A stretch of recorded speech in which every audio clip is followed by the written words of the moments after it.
If you've been following me for any length of time, you've heard me say the two most important systems any restaurant should have in place are recipe costing cards and budgets. Why? Because they're proactive systems. In this video, I want to focus on how to make restaurant recipe costing cards easier. So stay with me.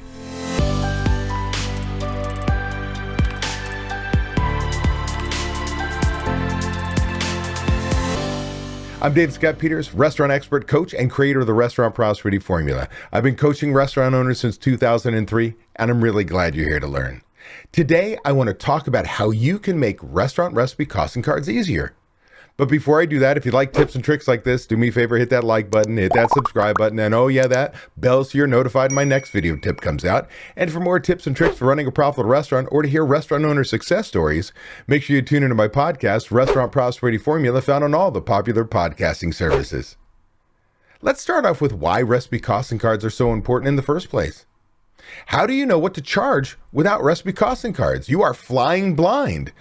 And we're not using some national average of 34%. You've got to have knowledge of your business, and recipe cards give us that ability to charge properly.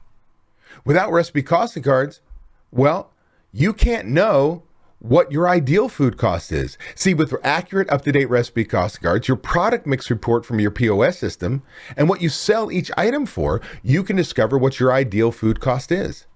That is without waste, theft, spoilage, perfect restaurant, which does not exist, what your food cost should be, not some national average. And then when I have that ideal food cost, the way my kitchen runs, well, then I can have the power of re-engineering my menu to make the money I deserve, and often moving the needle anywhere from 3 to 7 points down, really changing what your food costs will be using your recipe costing cards.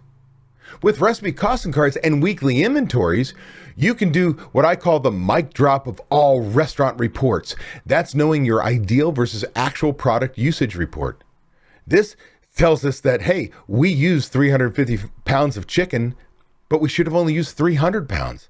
So all of a sudden, when you have food cost problems, you just highlight the line item and say, hey, chef, fix this one item, all because you have recipe costing cards. So have I sparked interest yet? Good.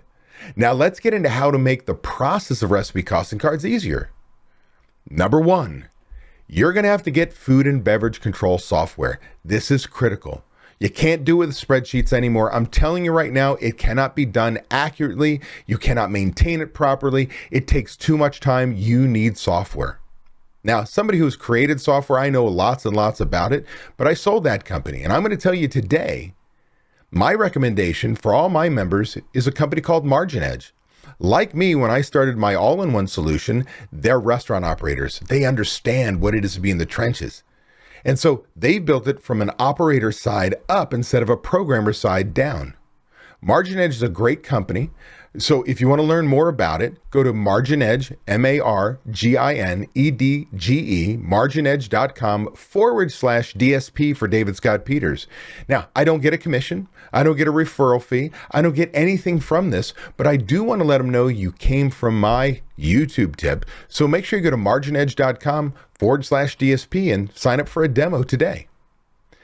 Number two, start mapping out your batch recipe costing cards. This is critical because all too often, chefs and kitchen managers start the recipe costing card process by diving in and starting with their chicken sandwich. Oh, that's easy. Bun. Check. Get that done. Now I know what my purchase is. It's just an each. I know what the cost is. Oh, 2 ounces of cheese? No problem. They come by 1 ounce slices. Easy enough. Chicken breast. Oh, I use a 6 ounce standard lobe. That's easy. Check. Done. Oh, I put bacon on it. Oh, wait a second. I buy bacon by the pound, and I've got to convert it to an each. That's a batch recipe. Oh, I've lettuce, tomato, onion. Well, wait a second. I started with cases of this product. I needed batch recipes to come up with what the cost is of each of the components of the dish. Oh, I put barbecue sauce on it. I make that from scratch. That's another batch recipe. Maybe I've got 4 sides and you get a choice of 2. There's 4 more batch recipes. You get the picture? Anything you manufacture, anything you butcher up, chop up, recreate, put in a pot and cook, that's a batch recipe. You now have become basically a manufacturer of your product. So I need to know what the cost is of each of those ingredients. So we start out with that by grabbing our menu, going straight down, and writing down all the individual components of dishes or batch recipes, if you will, that we've got.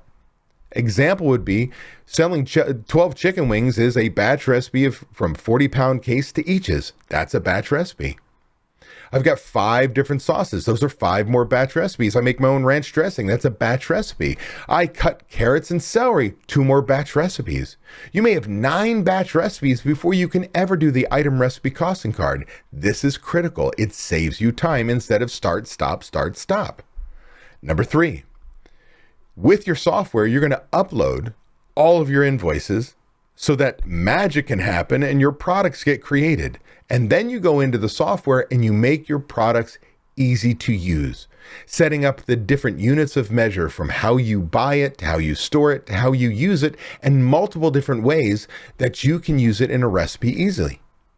Number 4, document your actual recipes, how you execute them. So instead of sitting at table 22 and going, oh, we use 5 ounces of French fries, when you've had Lurch on the line who's putting a big handful and 8 ounces on the plate consistently, well, your actual recipe card is 8 ounces, not 5 ounces. So on a slow day, go in, say stop, weigh it, write it down, and document how your recipes are actually going out the door.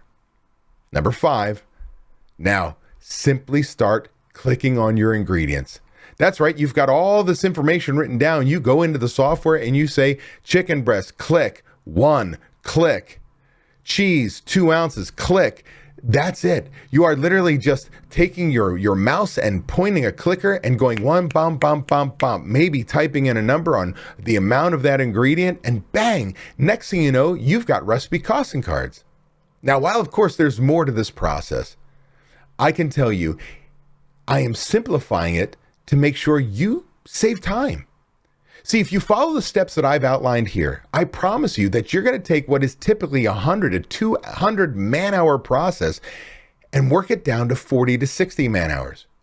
All while remaining accurate and up to date every time a delivery shows up, because every time that does, you take a picture invoice, send it up to the magic cloud, and the next thing you know, every product is up to date, which means not only are your recipe costing cards up to date, but your next order is up to date and your next inventory is ready to go. So don't wait. Go to marginedge.com/DSP for David Scott Peters and sign up for a demo today. You'll be glad you did. If you're tired of not being able to leave your restaurant because no one else knows how to run it, I want to make sure you know it doesn't have to be that way. You can leave your restaurant. It is possible to build a team of people who know how you want the restaurant to run with trained and responsible people in place. You can give yourself time away. What would you do if you had time away from your restaurant? Would you sleep better? Would your relationships improve? Would you feel more relaxed? These are all things you deserve to experience as a business owner. It's why we own our own businesses. If you would like to learn how to own a restaurant that doesn't depend on you to be successful, click the link in the description to watch a free video to learn exactly what you have to do.